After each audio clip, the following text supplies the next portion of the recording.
राजस्थान विधानसभा चुनाव के बीच राजस्थान के मुख्यमंत्री अशोक गहलोत के बेटे वैभव गहलोत दिल्ली स्थित प्रवर्तन निदेशालय कार्यालय में पेश हुए। जी हां, ईडी की कार्रवाई का सामना कर रहे इन दिनों वैभव गहलोत तो दूसरी तरफ मुख्यमंत्री गहलोत भी विधानसभा चुनाव की तैयारियां कर रही हैं। जहां एक तरफ इस बात के कयास लगाए जा रहे हैं कि अगर इस बार सत्ता में कांग्रेस फिर से आती है तो चौथी बार गहलोत मुख्यमंत्री बन सकते हैं। लेकिन क्या गहलोत इसी बड़े पद पर क्या अपने बेटे वैभव गहलोत को आगे करने का फैसला कर सकते हैं?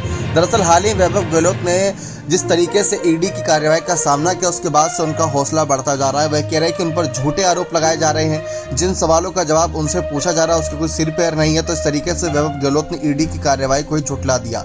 साथ ही साथ अशोक गहलोत भी अपने बेटे वैभव गहलोत के समर्थन में खड़े नजर आ रही हैं। लेकिन इस बीच अगर देखा जाए तो वैभव गहलोत को काफी सहानुभूति मिलती नजर आ रही है इस बात को लेकर कि मुख्यमंत्री बेटे होने का उनको कहीं ना कहीं हर्जाना भुगतना पड़ रहा है और मुख्यमंत्री गहलोत इतनी आसानी से तो इस मसले को जाने नहीं देंगे।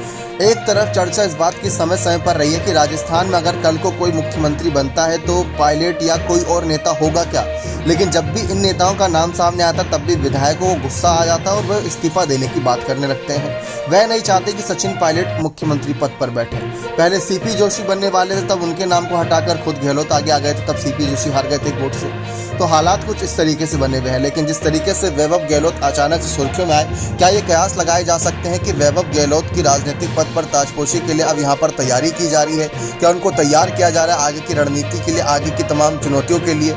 अगर ये हकीकत है तो सचिन पायलट को एक बार फिर से बड़ा झटका लगना तय है। वैभव गहलोत देखा जाए तो सक्रिय राजनीति का हिस्सा है ही, चाहे स्टूडेंट राजनीति की बात करें या अलग राजनीति की बात करें तो वह सक्रिय है इस समय राजनीति में।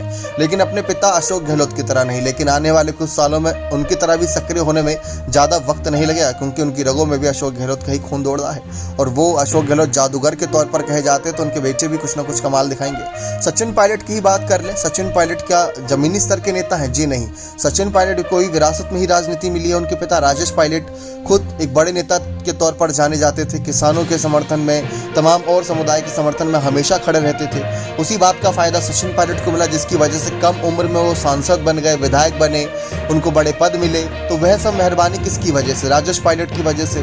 तो कहीं ना कहीं राजेश पायलट की वजह से अगर पायलट को मेहरबानी मिली तो वही मेहरबानी वैभव गहलोत को भी तो मिलेगी। बल्कि अशोक गहलोत तो 3 बार मुख्यमंत्री रहे। तो इस तरीके से हालात बदल रहे हैं राजस्थान की सत्ता में। पायलट को और संभल कर रखना होगा, क्योंकि उनके लिए अगर मुख्यमंत्री पद पाना है तो काफ़ी चुनौतियां हैं। बने रहे चैनल के साथ। बहुत बहुत धन्यवाद।